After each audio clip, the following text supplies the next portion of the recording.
नमस्कार, मैं आपका सेवक मिहिर कोटेचा।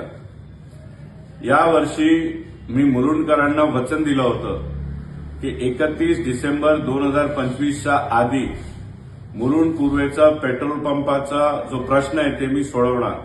आज सांगताना अति आनंद होतोय।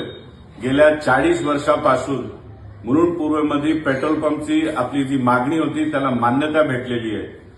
मे महिन्यामध्ये राज्याचे मुख्यमंत्री देवेंद्र फडणवीस यांनी मुरुंडचा महत्वाचा विषयांवरती एक शासकीय बैठक लावली होती आणि मी मागणी केली होती की मुरुंड पूर्वमध्ये पेट्रोल पंपसाठी एक भूखंड देण्यात यावं।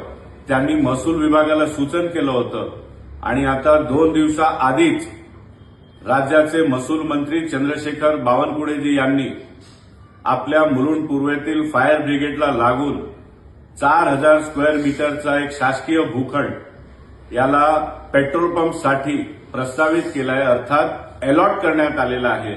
आता पुढची प्रक्रिया आणि परवानगी घेऊन 3 ते 4 महिन्याचा आत आपण मुरुंडमध्ये पेट्रोल पंपाचा भूमिपूजन करूया।